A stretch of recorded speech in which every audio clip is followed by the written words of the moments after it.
Simulan na natin. Number 6, ang dopamine trap. Nakakita ka lang ng taong ngumiti sa'yo at biglang pakiramdam mo parang may fireworks sa utak mo. Congrats!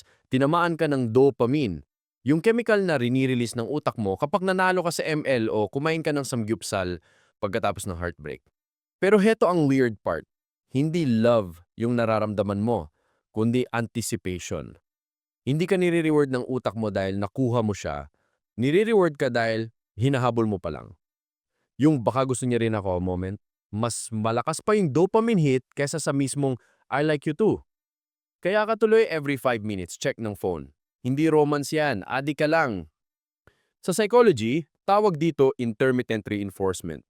Yung parehong prinsipyo na ginagamit ng mga kasino. Minsan nananalo ka, madalas hindi, kaya lalo kang nakakapit. Kaya bawat scene 2:17 p.m., bawat simpleng good night o emoji, may kuryenteng dumadaan sa utak mo. Utak mo mismo ang nagwi-whisper, baka this time. At ayun ka na. Hindi ka nahulog sa pag-ibig, nahulog ka sa sarili mong chemistry. Basically, ginawang droga ng katawan mo ang mixed signals. Number 5, ang validation hit. Filipino culture equals connection. Barkada, pamilya, simbahan, group chat, lahat gusto may kasama. Kaya sa pag may nagbigay sa'yo ng atensyon, lalo na yung romantic, iniisip ng utak mo, safe ako. Ang simpleng ang ganda mo today o ingat ka ay parang caffeine shot sa self-esteem. Hindi mo siya agad minahal, minahal mo yung feeling na napansin ka. At kapag hindi consistent yung validation, lalo kang kumakapit. Parang emotional karaoke, alam mong toxic yung kanta, pero kinakanta mo pa rin kasi at least ikaw ang nasa mic. Hindi ka clingy, wired ka lang talaga para maghanap ng koneksyon. Sa lipunang takot sa hiya at rejection, kahit half-love lang sapat na. Basically, hindi pag-ibig yung nakasira sa'yo, yung dopamine hit ng napansin ka ulit. Number 4, ang forever illusion. Alam mo yung classic line, may forever. Cute siya hanggang ma-realize mong psychological illusion pala yan.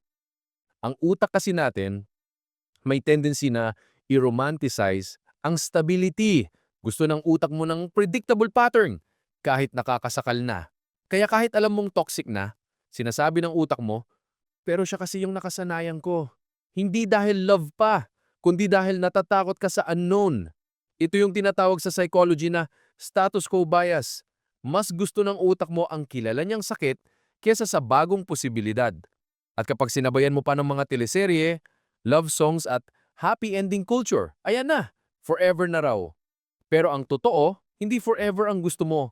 Gusto mo lang ng closure na hindi masakit. Basically, gusto mo ng fairy tale ending sa horror movie na ikaw mismo ang nagsulat.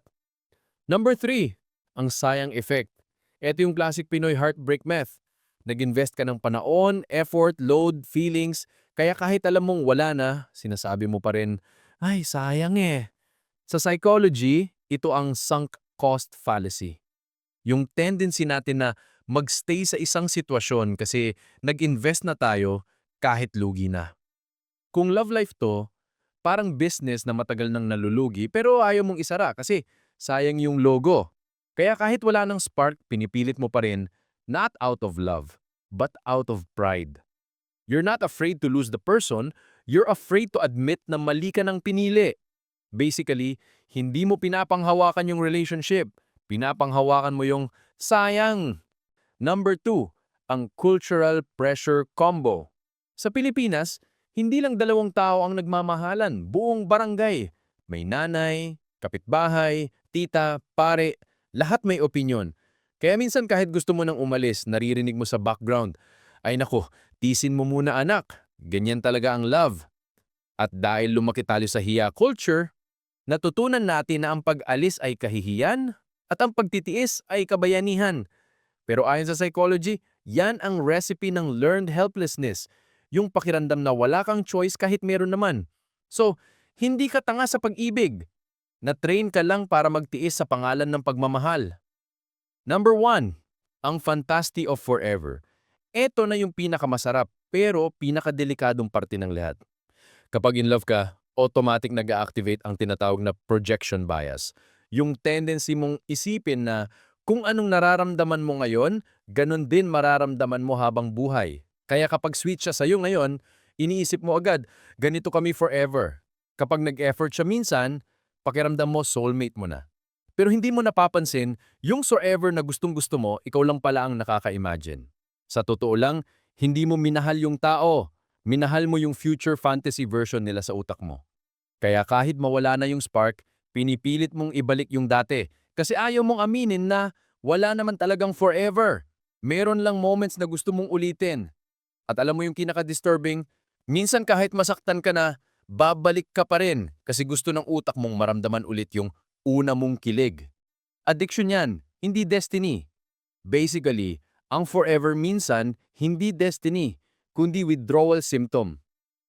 At ayun na, hindi mo kasalanan kung mabilis kang ma-in love. Program talaga ang utak mong humanap ng thrill, validation, at comfort. Pero tandaan mo, hindi lahat ng malakas ang kilig ay totoong connection. Minsan glitch lang ng utak mo na tinatawag niyang pag-ibig.